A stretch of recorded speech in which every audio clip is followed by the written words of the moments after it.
పంచగ్రహ కూటమి మరియు గ్రహణ ప్రభావాన్ని తగ్గించుకొనుటకై అష్టాదశ శక్తిపీఠాల్లో ఒకటైన కామాఖ్య శక్తిపీఠంలో నానాజీ పట్నాయక్ గురూజీ గారి ఆధ్వర్యంలో ఫిబ్రవరి 17, 18, 19 గణపతి లలిత నవగ్రహ చండీ హోమాలు జరుగును. పాల్గొనదలిచిన వారు కనిపిస్తున్న నెంబర్ని సంప్రదించగలరు. నమస్కారం గురుగారు. శ్రీమాత్రే నమః. గురుగారు, బ్రహ్మం గారి కాలజ్ఞానంలో చెప్పినవన్నీ అయితే మనకు ఆల్రెడీ కొన్ని జరిగాయి, ప్రస్తుతం జరుగుతూనే ఉన్నాయి, ఫ్యూచర్లో కూడా జరుగుతాయి. ఆయన కాలజ్ఞానం బట్టి మోస్ట్లీ ఏంటంటే ప్రతి ఒక్కరికి బాగా నమ్మకం ఉంటుంది ఆయన చెప్పారంటే. అట్లాంటిది ఆయన కాలజ్ఞానంలో చెప్పారు అని చెప్పి నేను ఒకటి వినటం జరిగింది గురూజీ. బంగారం అనేది రోడ్డు మీద పోసి అమ్ముతారు అని విన్నాను. అది నిజంగా అలాగే జరుగుతుందంటారా? ప్రస్తుత పరిస్థితి చూస్తే కనుక బంగారం రేట్ అనేది అసలు సామాన్యులకి అందకుండా ఉంది. కానీ ఆయన కాలజ్ఞానంలో ఉంది అంటే మరి జరగాలి కదా. అసలు అలాంటి రోజు వస్తుందంటారా? తప్పకుండా వస్తుందండి. కాకపోతే అది ఎప్పుడు వస్తుందో చెప్తాను.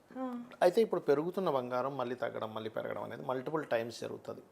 ఇది ఒక రకంగా ఆపర్చునిటీగా చాలామంది ఏంటంటే అయ్యో పెరిగిపోతుందని ఒక్కోసారి ప్యానిక్ అయిపోతున్నారు, తగ్గిపోతుందని ప్యానిక్ అవుతున్నారు ఎక్కువ రేట్లో ఉన్నప్పుడు.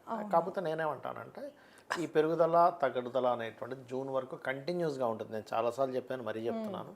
కాకపోతే మీరు ఎందులో పెడితే ఇన్వెస్ట్మెంట్ పెడితే బాగుంటుందో తెలుసుకొని ఇన్వెస్ట్మెంట్ చేయండి, రైట్. ఇక ఎప్పుడు ఇది రోడ్ల మీద పోసి అమ్మేటువంటి స్థితి ఎప్పుడు వస్తుంది అంటే మనకి బంగారానికి పాదరసానికి ఒక మాలిక్యూల్ తేడా ఉంటుందండి. బంగారంలో ఉండే మాలిక్యూల్స్కి పాదరసంలో ఉండే మాలిక్యూల్ ఒక మాలిక్యూల్ తగ్గించామనుకోవడం, మెర్క్యూరీలో ఉన్న మాలిక్యూల్ బంగారంగా మారిపోతుంది ఆటోమేటిక్గా. ఆ ఫార్ములా మనకి వేమన కనిపెట్టాడు ఒకప్పుడు. వేమన ఆయన వాళ్ళ అన్నగారు జైల్లో ఉన్నప్పుడు పాదరసంతో బంగారంగా తయారు చేసి వాటిని అన్నింటినీ అక్కడ కట్టేసి డబ్బులు కట్టేసి వచ్చేసాడు. కానీ మనకి రసవాదం అనేటువంటి ఒక దాంట్లో రసవాదం అంటే మనం దేన్ని ఏ మెటల్ ఎలా తయారవుతుంది అనే దానికి ముందు ఏముంటుందంటే ఎవరైనా సరే పాదరసాన్ని కనుక బంగారంగా మారిస్తే వాళ్ళు వైరాగ్యంలోకి వెళ్ళిపోవడం కానీ పిచ్చివాళ్ళు కానీ అయిపోతారని ఉంటుంది. అందుకే వేమన వైరాగ్యంలోకి వెళ్ళిపోతాడు అది చేసిన తర్వాత.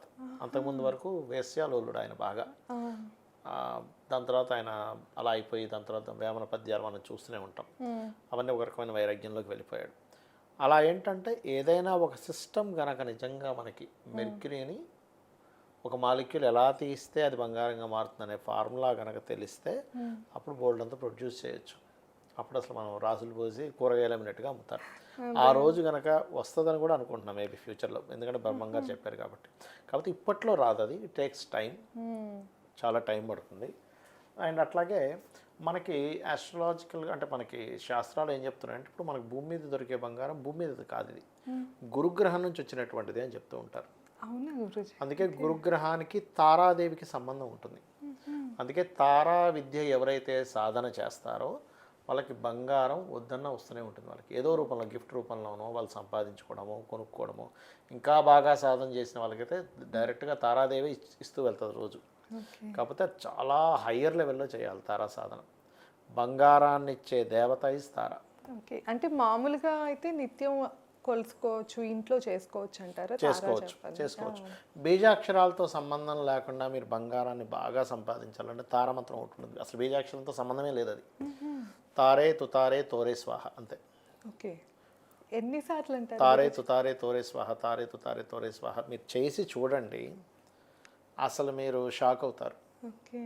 అసలు ఏంటి ఇంత, నాకు అసలు గోల్డ్ కొనగలనా అనుకున్నాను, అలాంటిది ఇన్ని కేజీలు బంగారం కొన్నాను ఏంటి అనిపిస్తుంది. తారే తుతారే తోరే స్వాహ. మీరు చూడండి కావాలంటే. ఎన్నిసార్లు చేయాలి గురుజీ? మీరు మనసులో తిప్పుతూనే ఉండండి. ఇక్కడ ఏంటంటే మనం కూర్చొని కనుక మనం చేస్తే అది జపం చేసిన ఫలితం వస్తుంది. మనం పనులు చేసుకుంటూ చేస్తే స్మరణ ఫలితం వస్తుంది. స్మరణ ఫలితం దాని మధ్య దానికి ఉంటుంది. కూర్చొని జపం చేసే ఫలితం జపం ఉంటుంది. తారే తుతారే తోరే స్వాహ. మీరు చేసి చూడండి, ఖచ్చితంగా బాగుంటుంది. అయితే ఎప్పుడు కూడా మీకు బంగారం కొనాలి లైఫ్లో, ఎందుకంటే ప్రతి ఒక్కరికి వల్ల రేపటి ఒక వివాహం చేయాలి. బంగారం మనిషి కొంచెం 4 డబ్బులు ఉన్నాయని తెలియాలంటే ఒంట్లో భార్య ఒంటి మీద బంగారం ఉండాలి. ఫ్యామిలీ ఇప్పుడు వెళ్ళే రకమైనా ఆవిడకి చక్కగా బంగారం ఉంటే ఇతనికి ఆవిడ వేసుకుంటుంది అలంకరణ, కానీ గౌరవం ఎవరికి ఇస్తారంటే ఆ భర్త హస్బెండ్కి ఇస్తారు. అబ్బాయి నా కొనుగోలుగాడు ఏమీ లేదనుకోండి, ఏంటండి ఏం సంపాదించలేదు అంత పాడు చేస్తాడు అంటారు. అంతే కదా. అలాగే పిల్లలకి పెట్టారు, అంత బంగారం పెట్టాడట ఆయన వాళ్ళ అమ్మాయికి లేదా వాళ్ళ అబ్బాయికి పెళ్లి చేస్తే కోళ్ళ కింద బంగారం ఇచ్చాడట. అంటే మీకు గౌరవాన్ని ఇచ్చేది బంగారం. కానీ కలిపురుషుడు ఆశ్రయించింది కూడా బంగారాన్ని. ఓకే, కలిపురుషుడు బంగారాన్ని ఆశ్రయించి ఉంటాడు. అంటే తెలియని ఒక అహంకారం వచ్చేస్తుంది బంగారం వచ్చినప్పుడు మనిషికి, నాకు ఇంత ఉంది అని. అహంకారాన్ని మనం ఎక్కడా చూపించకుండా బంగారాన్ని ఒక లక్ష్మీదేవిగా భావిస్తూ మీకు రావాలి అంటే, మీరు కష్టపడేటువంటి ఫలితం రావాలంటే తారామంత్రం. ఓకే, దీనికి ఇంక బీజాక్షరాలు చెప్పకూడదు కాబట్టి బీజాక్షరాలు లేకుండా ఉండేటువంటి మంత్రం ఉంటుంది. అదే ఈ మంత్రం, తారే తుతారే తోరే స్వాహ. ఓకే గురుగారు. ఖచ్చితంగా పనిచేస్తుంది. అయితే ఇక్కడ ఏంటంటే మంగళవారం నాడు ఎంతో కొంత కొనడం మీరు ప్రాక్టీస్ చేయండి. కనీసం ఒక 2,000 రూపాయలదైనా చిన్నదైనా వస్తుంది. అంతే, ఆన్లైన్లో మనం కొనేసుకోవచ్చు. ఆన్లైన్ ఎగ్జాక్ట్లీ, మీరు మంచి ప్లాన్ చెప్పారు. ఎందుకంటే ఆన్లైన్లో పేపర్ గోల్డ్స్ ఉంటాయి, ఎంతో కొంత కొనవచ్చు మనం. ఇవాళ రేపు చాలా టెక్నిక్స్ ఉన్నాయి కొనడానికి. ఎంతో కొంత మీరు మంగళవారం కొంటూ వెళ్తుంటే ఏమవుతుందంటే, మీకు మళ్ళా కొనాలి కాబట్టి మీకు ఆటోమేటిక్గా మీ పరిస్థితులు మీ పరిసరాలు అన్నీ కూడా అలా వచ్చేలా చేస్తాయి. కాకపోతే ఇప్పుడుండే పరిస్థితుల్లో మీరు ఇప్పుడు 185 దాకా వచ్చి 160, 155, 145 దాకా వచ్చి మళ్ళీ వెళ్తుంది. ఇది మల్టిపుల్ టైమ్స్ ముందుకు వెనక్కి వెళ్తూ ఉంటుంది. కాబట్టి దీన్ని కరెక్ట్గా అర్థం చేసుకొని మీరు సరిగ్గా ట్రేడ్ చేసుకొని తక్కువగా ఉన్నప్పుడు కొనుక్కొని ఎక్కువగా ఉన్నప్పుడు కనుక మీరు అమ్ముతూ ఉంటే ఇది ఒక అద్భుతమైన అవకాశం. ఇది మనకు అవకాశం ఇచ్చింది అనుకోవాలి అని చెప్పారు. ఆ తర్వాత 1 ఇయర్ కూడా పెరుగుతుంటదండి.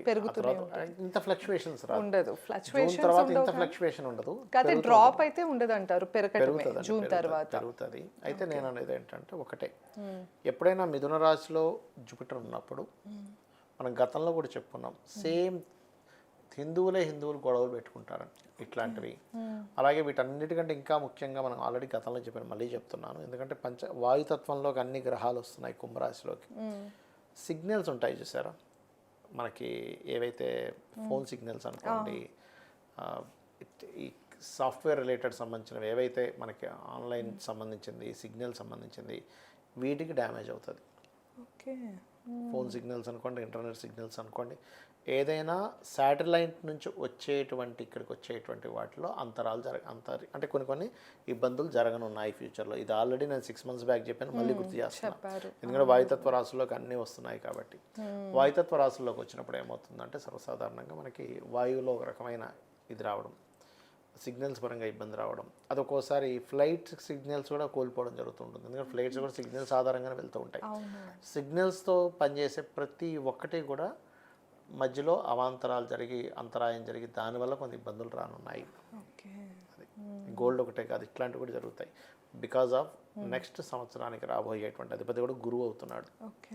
జూపిటర్ ఇస్ ద కారక ఆఫ్ ఈ మిథున రాశిలో ఉన్నందుకు సిగ్నల్స్ కారకుడు అవుతుంటాడు అక్కడ. అందుకని సో మనమైతే కనుక బంగారం రేటు గురించి అయితే ఈ వీడియోలో కొన్ని క్లారిటీ అయితే తీసుకున్నాము. ఇంకా మీకు ఏమైనా సందేహాలు ఉన్నా కూడా, ఎలాంటి సమస్యతో ఇబ్బంది పడుతున్నా కింద గురుగారు నెంబర్ ఇస్తున్నాం, తప్పకుండా కాంటాక్ట్ అవ్వచ్చు. ధన్యవాదాలు. శ్రీమాత్రే నమః.